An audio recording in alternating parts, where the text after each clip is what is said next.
Hello दोस्तों, आज की इस वीडियो में हम लोग जानने वाले हैं अंतरिक्ष के दुनिया में भारत का एक और इतिहास। तो सबसे पहले हम अपने हृदय से उस अंतरिक्ष यात्री को शुभकामनाएं देना चाहेंगे जो अंतरिक्ष के दुनिया में पुनः हमारे भारत का राष्ट्रीय झंडा लहराने के लिए पहुंच चुके हैं। तो वो महान इंसान शुभांशु शुक्ला जी को मेरे तरफ से बहुत सारे शुभकामनाएं। तो चलिए आज थोड़ी सी हम जानते हैं उनकी जर्नी यानी इस अंतरिक्ष की यात्रा, और थोड़ी से कुछ इसके पीछे का इतिहास भी जानेंगे। तो आप लोग इस वीडियो को अच्छे से देखिएगा। हमें उम्मीद है कि आप सभी को यहाँ से काफ़ी अच्छी जानकारियाँ मिलेगी। तो चलिए देर न करते हुए, और आज विश्व भी इस अंतरिक्ष यात्रा के लेकर काफ़ी भारत को शुभकामनाएं भी दे रहा है भाई, क्योंकि हम सभी जानते हैं कि हमारे भारत के प्रथम अंतरिक्ष यात्री राकेश शर्मा जो पहुँचे हुए थे, इंडिया का नाम रोशन किए, और पुनः उसके बाद ये हमारे विश्व में एक नाम जुड़ गया जिनका नाम क्या है, शुभांशु शुक्ला जी करके। तो आइए सबसे पहले जानते हैं कि ये कौन है भाई शुभांशु शुक्ला जी। थोड़ी सी परिचय उनकी हम जानेंगे इस यात्रा के दौरान। उनकी बायोग्राफी नहीं जानेंगे, इनकी यात्रा जो हो रही है ना, इसके अंदर में हम लोग जानेंगे। तो देखिए सबसे पहले बात करेंगे कि ये जिस यात्रा में जा रहे हैं उसमें ये अपने आप में कैप्टन के नाम से पुकारे गए हैं। मतलब उसका एक तरह से कहिए तो जिस ये अंतरिक्ष से ये पहुंच रहे होंगे, जहां जाना है जिस स्पेस से, वहां पर ये ग्रुप में कैप्टन शुभांशु शुक्ला के नाम से जाने गए हैं। और ये देखिए भारतीय वायुसेना के अनुभवी टेस्ट पायलट, ध्यान दीजिए, ये भारतीय वायुसेना के अनुभवी और टेस्ट पायलट भी हैं। और इनके पास ये उड़ान का अनुभव कितना है भाई, तो यहाँ पर 2000 प्लस घंटे का उड़ान का अनुभव है। ये अपना अंतरिक्ष की यात्रा में ये कैप्टन हैं, और साथ में ये अकेले नहीं है, इनके साथ और भी क्रू मेंबर हैं, और भी विभिन्न देशों के, हंगरी के भी हैं, पोलैंड के भी हैं, तो और भी इनके साथ ही कुछ लोग हैं। लेकिन ये मेन क्या बने हुए हैं, ये कैप्टन है अपने आप में, ठीक है ना। तो इनकी थोड़ी सी ये परिचय रही जिसमें हम इन्हें कह सकते हैं कि ये भारतीय वायुसेना के अनुभवी टेस्ट पायलट हैं। और इनके पास कितना का अनुभव है ये उड़ाने का भैया, तो 2000 प्लस घंटे का अनुभव है। तो ये थोड़ी सी इनकी परिचय हुई इस जर्नी में। और अब थोड़ा सा चलते हैं आगे की तरफ और जानते हैं भाई कि ये अंतरिक्ष की जो यात्रा है इनमें इनकी क्या जानकारी है। ये जो मिशन है इस अंतरिक्ष वाला, इसको थोड़ा सा जान लेते हैं। तो देखिए इस मिशन में जो नाम दिया गया है ये कुछ ऐसे है, एक्सियोम करके, यहाँ पर आप देख सकते हैं, थोड़ा अंग्रेजी नाम है। इस मिशन को नाम दिया गया एक्सियोम मिशन 4, एक्सियोम मिशन 4 करके, इसे शॉर्टकट में ऐसे लिखा है AX4।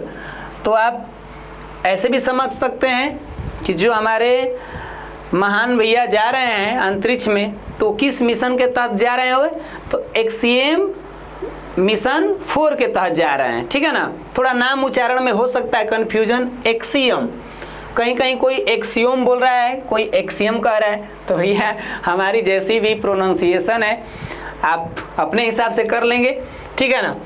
अब देखिए ये जो मिशन का लॉन्चिंग टाइम हुआ ये 25 जून को ही लॉन्च हुआ है। ये जो आज जो टाइम काफ़ी 2-4 दिन आगे निकला है, लेकिन ये जो मिशन का लॉन्च हुआ ये कब हुआ, 25 जून 2025 को हुआ। और ये कहाँ से हुआ भाई, तो ये अमेरिका के ही एक जगह है, कैनेडी स्पेस सेंटर। भारत से तो ये लॉन्च हुआ नहीं है, ये कहाँ से हुआ, अमेरिका के कैनेडी स्पेस सेंटर से ये मिशन का लॉन्च किया गया। और साथ में उसका नाम क्या था, तो स्पेस फाल्कन 9 रॉकेट द्वारा ड्रैगन कैप्सूल में। भाई देखिए 2 चीज़ें यहाँ पर नाम आ रही है, देख रहे हैं आप ना, ये देखिए ये कैप्सूल की तरह दिख रहा है और इसको अंतरिक्ष में रॉकेट के द्वारा भेजा गया होगा। ये अपने आप में एक दवा की तरह दिख रहा है ना, गोली जैसा छोटा सा, बड़ा तो है चित्र में, लेकिन इसकी आकार जो बनाई गई है वो एक कैप्सूल की तरह है। तो इसका नाम क्या है? Dragon capsule.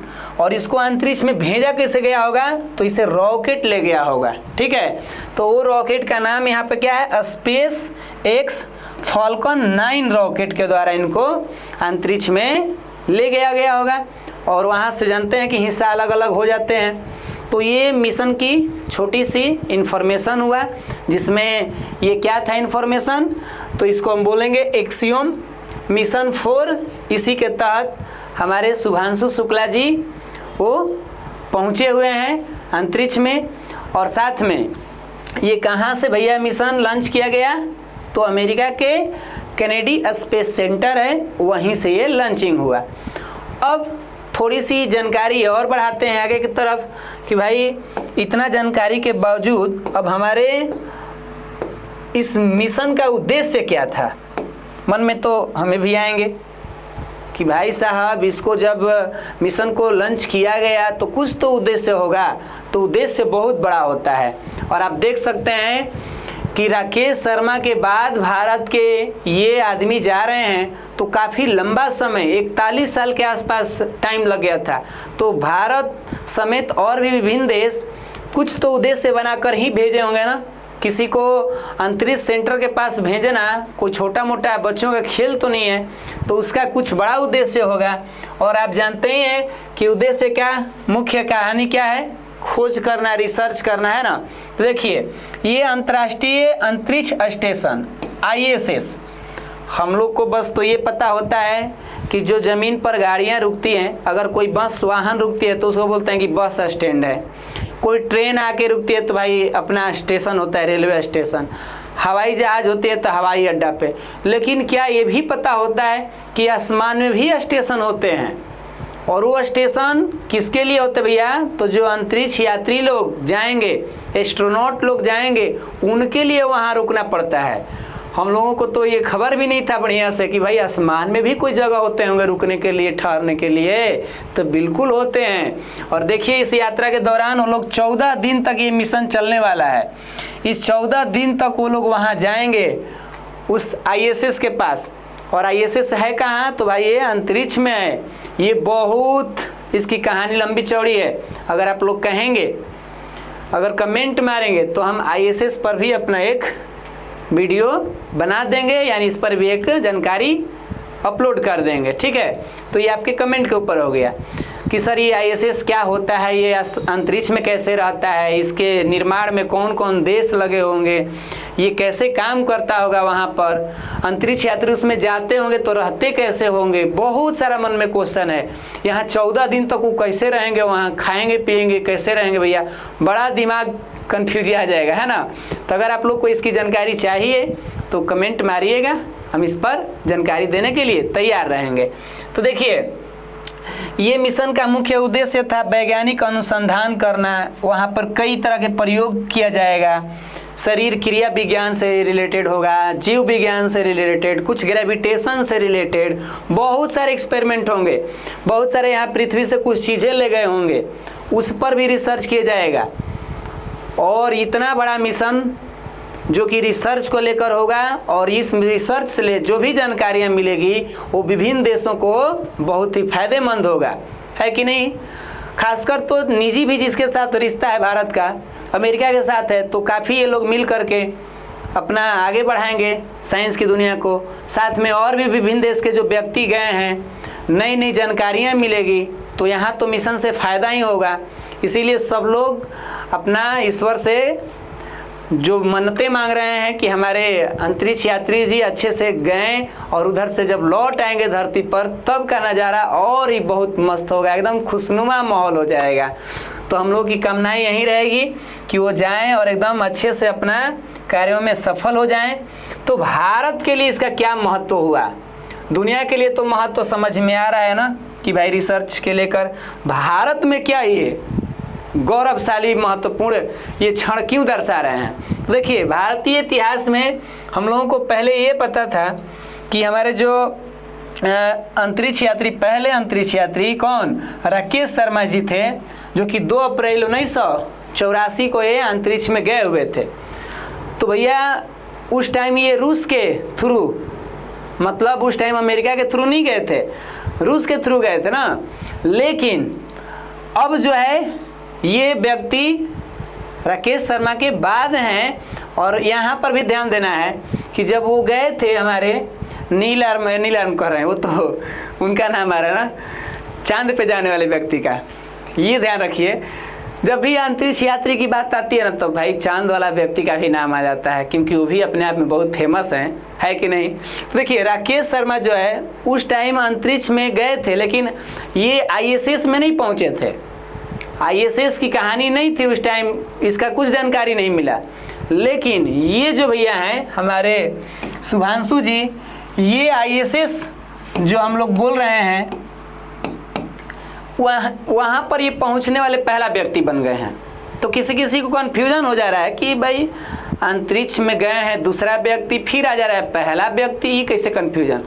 तो अंतरिक्ष में जाने वाले ये दूसरा व्यक्ति हैं, लेकिन ISS के पास पहुँचने वाले जो वहाँ पर स्टेशन है, वहाँ पर जो स्टेशन है इंटरनेशनल स्पेस स्टेशन, वहाँ पर भैया ये पहला आदमी है जो पहुँचे हैं। तो देखिए भारत के पहले अंतरिक्ष यात्री जो राकेश शर्मा थे, ये इनके बाद 41 वर्ष के बाद की कहानी हो रही है।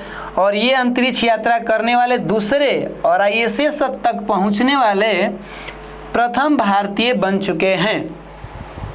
पहुंचने वाले कौन व्यक्ति बन चुके हैं? प्रथम बन चुके हैं। तो 2 तरह से हो गया ना। अंतरिक्ष में पूछा जाएगा कि भारत का कौन सा ऐसा व्यक्ति है जो दूसरा नंबर पे अंतरिक्ष में गया, तो वो हो जाएंगे ये हमारे। अब प्रथम बार ISS पहुंचने वाले तो यही हो जाएंगे शुभांशु जी। तो इस तरीक़ा से हमने ये देखा कि भाई साहब एगो हमारे भारत के इतिहास के लिए महत्व दिखा। और चलते हैं दूसरे देश के साथ, इसका क्या महत्व हो जाएगा। इतिहास में तो हमने देख ही लिया, साथ में और देखिए भारत के इतिहास के लिए और भी महत्वपूर्ण योगदान क्या है भैया। करें कि यह यात्रा भारत के लिए गौरवशाली क्षण है और पहली बार एक भारतीय नागरिक ISS तक पहुंचने के साथ ही निजी और अंतर्राष्ट्रीय सहयोग के लिए नए युग की शुरुआत कर दिए। लोग बोले थे ना, नया युग की शुरुआत हो गई। एक तो निजी जिस देश के साथ संबंध बढ़ा वो भी अच्छा, और इंटरनेशनल लेवल पर भी है काफ़ी इसका मायने बढ़ गया। तो काफ़ी इन बातों से हमें गर्व महसूस हो रहा है कि भारत का तिरंगा झंडा ISS में लहरने वाला है। और साथ में हमारे इस भारत और जो निजी देश है उनके साथ संबंध और भी किसी अन्य देशों के साथ संबंध एकदम ज़बरदस्त होने वाले हैं इन साइंस के रिसर्च की दुनिया में। तो हमें उम्मीद है कि आज के ये जो X4 मिशन रहा है इसकी थोड़ी भी जानकारी आपको मिली होगी, ज़रूर 2-4 अक्षर समझ में आएंगे क्या। तो आज के बाद मिलेंगे हम लोग आने वाले क्लास में, और तब तक के लिए आप जानते ही हैं हमारी छोटी सी है